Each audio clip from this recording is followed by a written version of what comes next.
நீங்கள் பார்த்துக் கொண்டிருப்பது நமது கேப்டன் டிவி. இளைஞர்களின் இதய துடிப்பு. பேர்த்துக்கு நன்றி சொல்லிட்டோம். ஆனால் நான் ஒரு சின்ன ஃபொகாட்.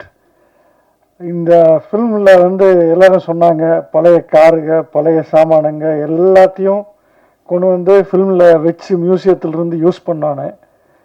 அதுக்கு I have to thank the entire team who is not here today from GD Naidu charities. நம்ம மியூசியத்திலிருந்து நிறைய மெம்பர்ஸ், மெக்கானிக்ஸ், டிரைவர்ஸு, அவர் one of our directors miss Akila, அப்புறம் Suresh Naidu, our GM there, இவங்க எல்லாரும் அந்த entire team put their heart and soul. And also people from our building maintenance and everybody who got my grandfather's main office. அங்கே தான் bus company வச்சு அங்கே ஓட்ட ஆரம்பித்தார். அந்த பில்டிங்கை கம்ப்ளீட்டாக ஒரு 8 மாதம் ரீஸ்டோர் பண்ணி ஹேண்ட் ஓவர் பண்ணோம் இந்த சினிமா டீமுக்கு. அங்கே தான் அந்த சினிமாவையே எடுத்தோம். So it was taken, most of the film was taken in the soil where my grandfather lived and experienced his life. Thank you. அனைவருக்கும் வணக்கம். என்னோட ப்ரெஸ் மீடியா ஃப்ரெண்ட்ஸுக்கு ரொம்ப ரொம்ப நன்றி. நிறைய ட்ராமா நடக்கிற டயத்தில் நீங்கள் இங்கே கூட இருக்கீங்க. Thank you so much. எங்கள் வாழ்க்கையில் எது ஒரு பெரிய ட்ராமாவாக இருக்குது. ஏன்னா இன்னும் 2 நாள் இந்த படம் ரிலீஸ் ஆக போகுது. அதுதான் பக்குன்னு நம்ம இருக்கோம். என்னோட டைரக்டர் இன்னைக்கு ஏற்கனவே அவர் பேசுனது கேட்டிருக்கீங்க. எவ்வளோ ஆர்வத்தோடு பேசுகிறார், எவ்வளோ இன்ஃபர்மேஷனோட பேசுகிறார் அப்படின்ட்டு. ஆனால் வெற்றி வேலையில் பேசுகிற பேச்சு இன்றைக்கே பேசிட்டார் அவர். ஸோ அதனால் நான் அந்த நன்றிங்கிறது தான் அந்த அப்புறம் தான் சொல்ல போகிறேன். ஏன்னா எனக்கு நல்ல ஞாபகம் இருக்குது. என் முதல் படம் முடிச்சப்புறம் மணி சார் கிட்ட போய் நான் ஒரு நல்ல இமெயில், அப்போ தான் இமெயில் புதுசாக வந்துருச்சு, அவருக்கு நான் இமெயில் எழுதினேன்.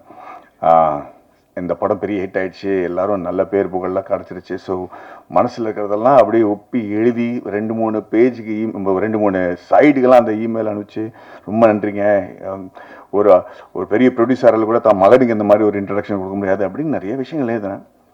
மணி சார் தான் படத்தில் வர வசனங்கள் மாதிரி 2 லைன் நான் பதில் சொன்னார். அவர் ஒன்றுனா, தேவையில்லாத உன்னோட கிராட்டிடியூட் எல்லாருக்கும் சொல்லிட்டு தெரியாத, நான் உனக்காக எந்த உபாவமும் பண்ணல, என் படத்துக்கு என்ன நல்லதோ அதான் நான் செஞ்சேன், அதே மாதிரி நீ படம் பண்ணும்போது அப்படி தான் செய்வேன் அப்படின்னு நம்ம 2 இமெயில் நிறுத்திட்டாரு. ஸோ நானும் அதே மாதிரி இப்போ என்னோட நண்பர்களுக்கு, இந்த டீமில் இருக்கிற யாருக்குமே நன்றி சொல்ல போகுது இல்லைங்க. அது நான் வெற்றி வாய்க்காக நான் வெயிட் பண்ணிட்டு இருக்கேன்னு நான் விக்ரம் வேதா டயத்தை கூட சொல்லியிருக்கேன். அதை நான் இப்போ அந்த மாதிரி ஒரு வாய்ப்பு கிடைக்குங்கிற நம்பிக்கையில் எல்லார்ட்டையும் தைரியமாக நான் நன்றி சொல்ல போவதில்லை. ஆனால் சில பேருக்கு நன்றி சொல்லி ஆகணும்.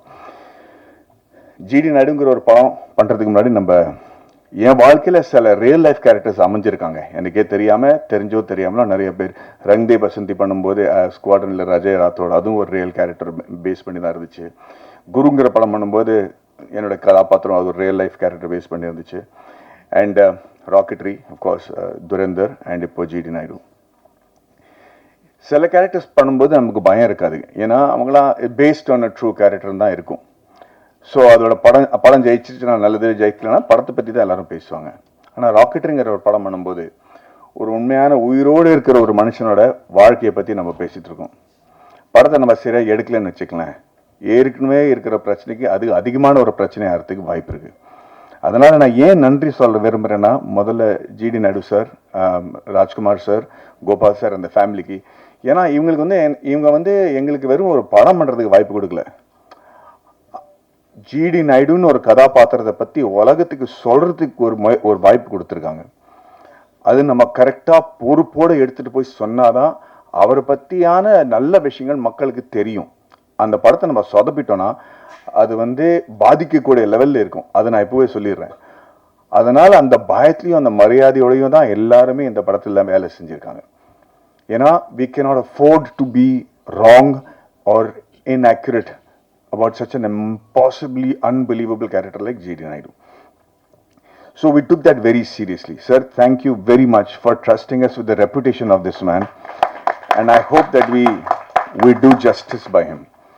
இரண்டாவது நான் ஏன் நன்றி இதில் சொல்கிறேன்னா, இந்த விழாவில் மக்கள் இந்த படத்தை ஏன் பார்க்கணும், அதை பற்றி தான் நான் இப்போ பேச விரும்புகிறேனே தவிர நன்றி அப்புறம் நான் சொல்லிக்கிறேன். பட் ஏன் இப்போ இந்த நன்றி சொல்லணும்னா, இதுலேயும் ஏன் மக்கள் படத்தை பார்க்கணுங்கிறது இருக்குது. அது அடுத்தது அரவிந்த் சார். அரவிந்த் சார் நானும் எப்போ பார்த்தாலும் அப்படியே உட்காந்துருப்பாரு, தூங்கிட்டு இருக்கிற மாதிரி இருப்பார், அண்ணா எல்லாத்தையும் கேட்டு இருப்பார் அவர். நானும் அவரும் கிட்டத்தட்ட 23 வருஷமா ஒரு ஃப்ரெண்ட்ஸாக நான் இருந்திருக்கோம். என்ஜினியரிங் மேலே எனக்கு எவ்வளோ ஆர்வம் இருக்கோ அதுக்கு 10 மடங்கு மேலே அவருக்கு நாலேஜும் இருக்குது, ஆர்வமும் இருக்குது. நான் என்ஜினியர் கிடையாது, நான் என்ஜினியரிங் படிக்கல, ஆனால் இன்ஜினியரிங்கோட மிகப்பெரிய ஃபேன். அதனால் எனக்கு என்னோட எக்ஸைட்மெண்ட்டுக்கு வந்து ஒரு துணையாக இருந்தது வந்து அரவிந்த் சார் தான்.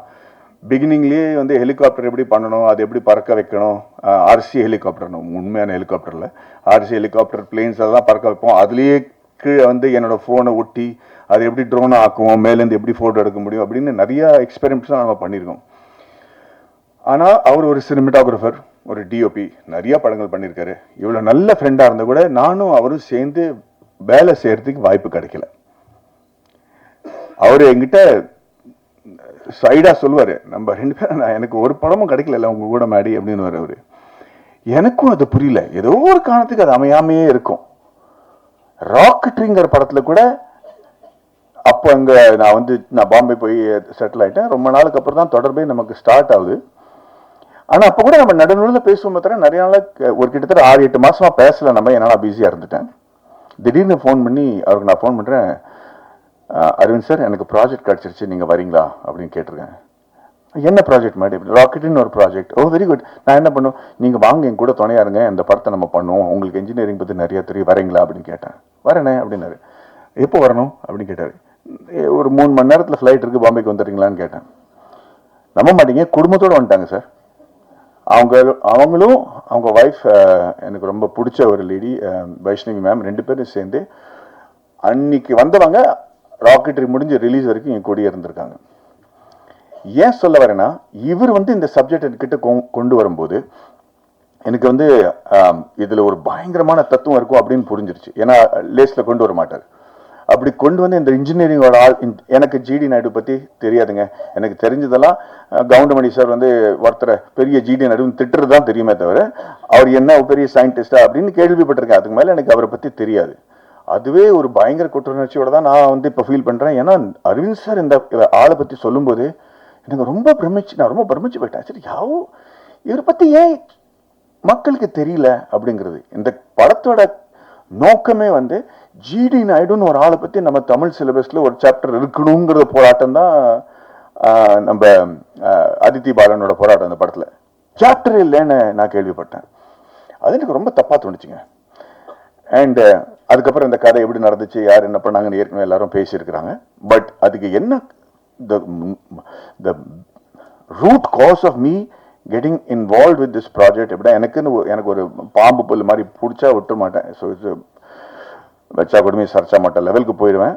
அதுதான் இந்த படத்தில் எனக்கு நடந்துச்சு. ஏன்னா அந்த கதை கேட்ட உடனே ரியலைஸ் இந்த ஆளை பற்றி ஏன் மக்களுக்கு தெரியல, ஏன் நம்ம இந்த மாதிரி ஒரு மிகப்பெரிய மேதையை நம்ம பொத்தி வச்சிருக்கோம், யாருக்குமே ஒன்றும் தெரியாது. சத்யராஜ் சார் சொன்ன மாதிரி வெளிநாட்டில் போய் ஒரு சின்ன பாறாங்கல்லுக்கு ஏதாவது ஒரு டிஸ்கிரிப்ஷன் கொடுத்து அதை ஒரு டூரிஸ்ட் அட்ராக்ஷன் ஆக்கி வச்சு கொண்டாடிடுவாங்க ஒரு கிராமத்தில். நம்ம போயிருக்கோம் நிறைய வாட்டி பார்த்து, என்னடா இல்லை இந்த மாதிரி நம்ம நாட்டில் மூளைக்கு மூலம் இருக்கு, இது இப்படி பெரிய டூரிஸ்ட் அட்ராக்ஷனாக பண்ணி வச்சிருக்காங்களே நம்ம நிறைய வாட்டி யோசிப்போம். ஆனால் இந்த மாதிரி ஆளுங்க நம்ம கிட்ட இருக்காங்க, அவங்கள பற்றி தெரியாமல் இருக்கிறது ரொம்ப பெரிய விஷயம்.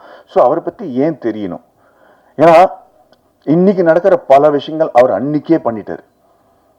ஊபருங்கிற விஷயம் இப்பதான் நமக்கு தெரியும், அது அவரு அன்னைக்கு கிட்டத்தட்ட 80 வருஷம் முன்னாடியே பண்ணிட்டாரு. அந்த மாதிரி பல விஷயங்கள் இந்த படத்துல நீங்க பார்க்க போறீங்க. இதை பத்தி இப்ப நீங்க அப்படி திரும்பி பின்னோக்கி பார்க்கும்போது இவரை பார்த்து தான் இவங்க கத்துக்கிட்டாங்களா, பில்கேட்ஸ் இவரை பார்த்து தான் கத்துக்கிட்டாரா அப்படிங்கிற ஒரு ஃபீலிங்கே நமக்கு வரும். ஏன்னா அவர் பில்கேட்ஸ் செஞ்ச பல விஷயங்கள் இவர் செஞ்சிருக்காரு. ரெண்டாவது, நானும் கிருஷ்ணகுமார் என்ன முடிவு பண்ணோம்னா, கதையில இது வரைக்கும் அவர் பத்தி ஏற்கனவே தெரிஞ்ச விஷயங்கள்லாம் நம்ம சொல்ல போறது இல்லை. ஏன்னா அவர் பத்தி தெரிஞ்ச இவர் இன்வென்டரா இருக்காரு, இவ்வளவு விஷயங்கள் இன்வென்ட் பண்ணாரு, அதெல்லாம் பெரிய படத்துல ஒரு 10% தான். ஆனா இவர் என்ன மாற்றங்கள் கொண்டு வந்த முயற்சி செஞ்சாரு, அந்த மாற்றங்கள் இஸ் இன்கிரெடிபிளுங்க. ஃபீமேல் எஜுகேஷனாக இருக்கட்டும், எஜுகேஷனல் ரிஃபார்ம்ஸாக இருக்கட்டும், அக்ரிகல்ச்சராக இருக்கட்டும், பாலிடெக்னிக்ங்கிற ஒரு வார்த்தை என்னன்னு இவரால தான் நமக்கு தெரியுது. பாலிட்டிக்கை இன்வென்ட் பண்றதே இவர் தான் ஒரு சுச்சுவேஷன். அப்படி am I right? This is factually. So அந்த மாதிரி இருக்கும்போது ஏன் இவரோட கதையை பொத்தி வச்சிருக்காங்கிறத எனக்கு புரியல. அண்ட் தென் முழு கதை கேட்கும் போது நான் மிரண்டுட்டேன். இன்னைக்கு இருக்கிற ஸ்டார்ட் அப்ஸ் இப்போ நிறைய பேர் நம்ம நாட்டில் சின்ன சின்ன லேடிஸ் எல்லாம் வந்து ஊறுகாய் விற்று அப்பளம் பண்ணி விற்று பல லட்சம் ரூபா மாசத்துக்கு சம்பாதிக்கிறாங்க. Because they started their own enterprise. அது ஸ்டார்ட் பண்ணி ஒரு ப்ராடக்ட் இருக்கிறது மட்டும் இல்லை, அதை எப்படி பாதுகாப்பாக வச்சுக்கிறது, அதோட கம்ப்ளைன்ஸ் என்ன, how do you start the company, how do you do the taxation, how do you do the compliance, quality control, இதெல்லாம் பண்ணி how do you start a bank account, how do you get this money in your account, how do you sell it online, இதெல்லாம் படிக்காதவங்க பண்ணிட்டு இருக்காங்க. And சத்தியமா சொல்றேன், their earning in lakhs rupees. But அவங்களோட அந்த ஊர்கா செய்யற திறமைக்கு தவிர இந்த ஆண்டர்பிரினர்ஷிப் எப்படி பாதுகாப்பா வச்சுக்கணும், எது இந்த கம்பெனி நம்ம கிட்ட இருந்து யாரும் எடுத்துட்டு போக கூடாது, இந்த மாதிரி பல விஷயங்கள் இருக்கு இல்லையா, அதெல்லாம் அவர் அப்பவே செஞ்சு வச்சிருக்காரு.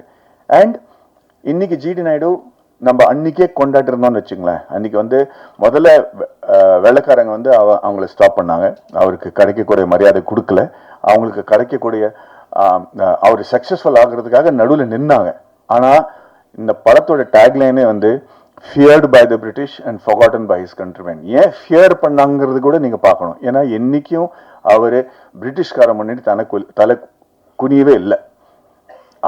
பிரிட்டிஷ்காரங்க ஜிடி நாயுடு பொறுத்த வரைக்கும் ஜெயிக்கவே முடியலைங்க. கடைசி வரைக்கும் அவங்க நாட்டை விட்டு ஓட்டுற வரைக்கும் அவர் அவங்களால ஜிடி நாயுடுக்கு ஒண்ணுமே செய்ய முடியல.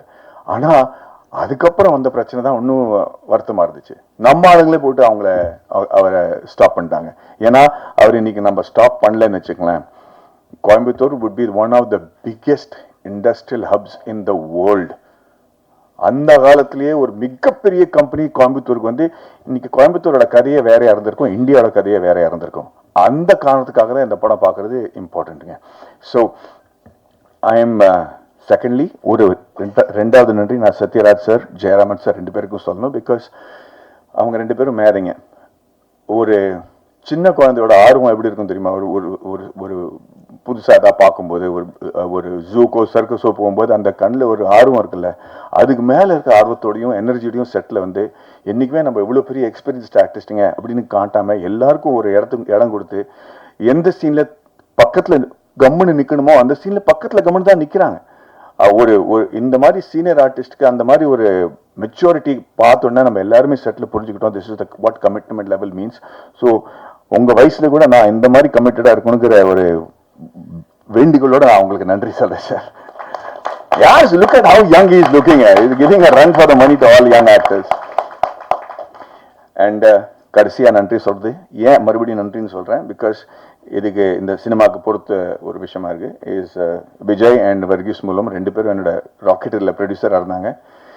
இந்த படம் பண்ணும்போது பல வாட்டி எனக்கு வந்து நான் உள்ளே போயிட்டேன்னா வெளியே வர முடியாதுன்னு எனக்கு தெரியும். ஆனால் எனக்கு நம்பிக்கைன்னு ஒன்று கொடுக்கறதுக்கு ஏன் இல்லாமல் இருக்கிறதுக்கு காரணம் என்னென்னா, எனக்கு புரியல ஏன் இந்த ஆளை பற்றி யாருக்கும் தெரியல அப்படிங்கிறது. நான் நிறைய ஆராய்ச்சி பண்ணிட்டு இருந்தேன், அதுக்கு டைம் ஆகிட்டு இருந்துச்சு. அண்ட் நிறைய வாட்டி நான் விஜய் டெஸ்னா Vijay I sure you want to do this film, I sure we want to do this film அப்படின்னு கேட்டிருக்கேன். எனக்கு என் மேலே எவ்வளோ நம்பிக்கை இல்லையோ அதை விட பல மடங்கு அதிக நம்பிக்கை விஜய்க்கு என் மேலே இருந்திருக்கு. அதுக்காக ரொம்ப நன்றி விஜய், தேங்க்யூ மேன். என்னை பற்றி என்னையே வந்து கற்றுக்க வச்சுட்டாரு. ஸோ ஐம் அண்ட் அதுக்கு காரணம் the reason I'm saying is, ஏன் இந்த படம் பண்ணக்கூடாதுன்னு நான் சொல்லிட்டு இருக்கிறதுக்கு காரணமே இதுதான். ஏன்னா ஏதோ ஒரு மனசில் நெடுக்கலாக இருந்துச்சு, ஏன் why is people not talking about him, and I just couldn't find the reason. I just do not know why we didn't celebrate him, and that was making me very insecure. And finally பாட்காஸ்ட்னு சொல்லிட்டு இருப்பார்ல நம்ம இயக்குனர், ஒரு he's become not just my director but a very close family மாதிரி. But படம் ஒத்துக்கிறதுக்கு காரணமே இந்த மாதிரி ஒரு பாட்காஸ்ட் தான். இந்த படத்தோட ஒரு சீனோட பாட்காஸ்ட் நான் ப்ளே பண்ணி காட்டணும்னு ஆசைப்படுறேன் சார். இவரோட குரல், இவர் பண்ண சவுண்ட் எஃபெக்ட்ஸ் எல்லாரும் கேட்டுங்க.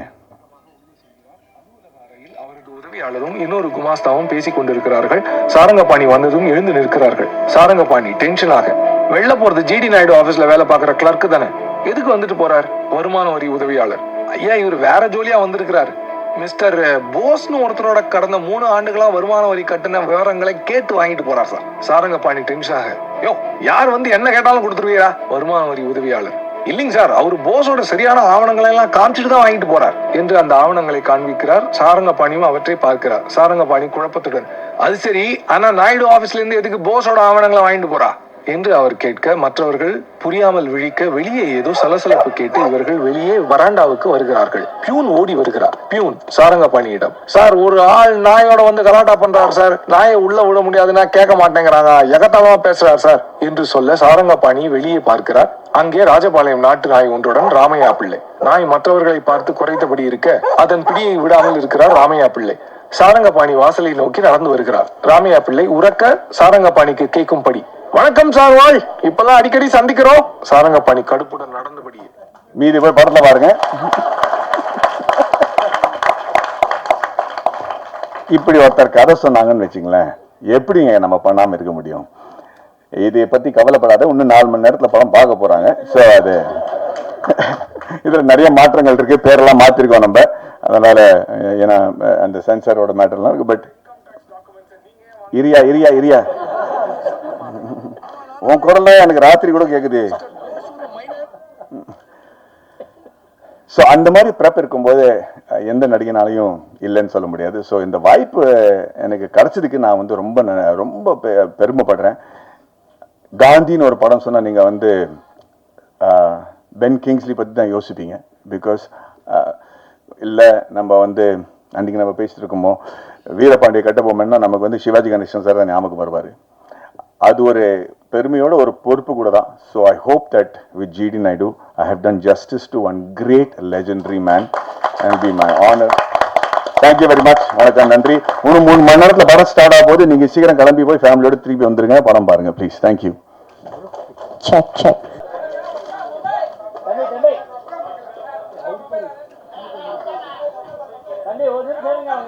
இல்ல ஃபர்ஸ்ட் போட்டோஸ் எடுத்து முடிச்சிடலாம், அடுத்த வீடியோஸ்